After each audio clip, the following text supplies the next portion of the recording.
de supermarché. J'étais dans la file d'attente d'un supermarché au Vigan, que j'aime bien, et il y a une Parisienne, c'est comme ça qu'on les appelle tendrement chez nous, qui soufflait derrière moi, mais d'une façon vraiment, c'était difficile à entendre.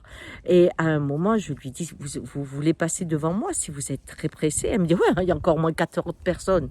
Bah, je lui dis, oui, mais moi, vous gagnez au moins une place, hein, puisque vous avez l'air d'être vraiment pressé. Elle me dit, mais non, mais je ne supporte pas ça.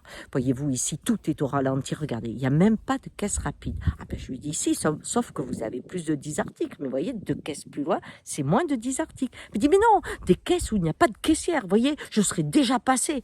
Partout, il y en a. Comment ça se fait que ici, ils sont vraiment arriérés à un point incroyable? Ah, je lui dis, non, je crois qu'ils sont à l'avance.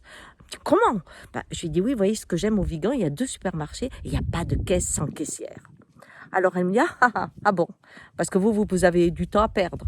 Oh, je dis non, mais on est dans un rapport humain et à ce moment-là, notre caissière se met à parler avec une personne qu'elle connaissait. Elle avait fini de l'enregistrer. Elle dit, bah regardez, voyez ce que ça fait une caissière? Ah ben oui, je lui dis, ça parle, c'est un être humain. Je dis, vous savez qu'il y a des gens qui voient dans la journée une seule personne, la caissière. C'est sympa quand elle dit autre chose que bonjour comme un robot, qu'on lui oblige à dire d'ailleurs. Hein. Je lui dis, ici on reste humain. Il y a une forme de résistance à la technologie à tout prix qui fait gagner du temps et vous amène plus vite au paradis ou en enfer, je ne sais pas, mais en tout cas, vous courez tout le temps comme un rat, hein, qui n'arrête pas de courir dans sa cage. Oh, elle me dit, madame est écologique. Oh, je lui dis non. Mais vous savez, à force d'inventer des objets qui éliminent les hommes, un jour, ce que vous faites, votre métier, sera remplacé par un robot. On a peur du progrès, qu'elle me dit. Non, pas du tout. Mais voyez-vous, quand on crée quelque chose, on tue autre chose. Hier, l'année dernière, par exemple, je suis arrivée dans mon mas et puis je vois des papillons qui étaient merveilleux. Hein, et je dis, oh, une nouvelle espèce. Et j'étais dans une joie terrible parce qu'ils étaient très beaux. En fait, c'était la pyrale du buis. Ils ont détruit tous mes buis. Vous voyez? Eh bien, je crois que votre technologie, ce que vous voulez, avoir affaire à des robots toutes les 5 minutes, eh bien, c'est ce qui peu à peu détruit les emplois. Elle me dit, oh non, là, vous faites de la politique. Je lui dis, pas non. Alors là, du coup, c'était son tour. Elle passe.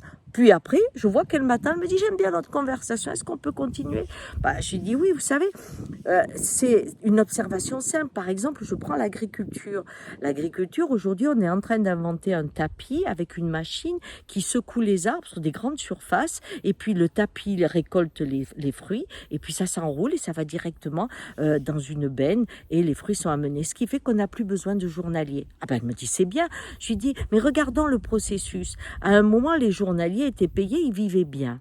Et puis, à un moment, on les a comparés avec des journaliers qui sont dans des pays pour 1 € par jour. Et là, ils étaient trop chers, nos journaliers. Et maintenant, ces gens qui travaillaient pour 1 € par jour vont avoir une concurrence terrible, la machine.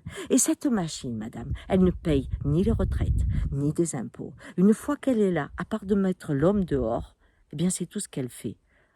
Alors, elle me regarde, elle me dit, vous aimez la philo? Non.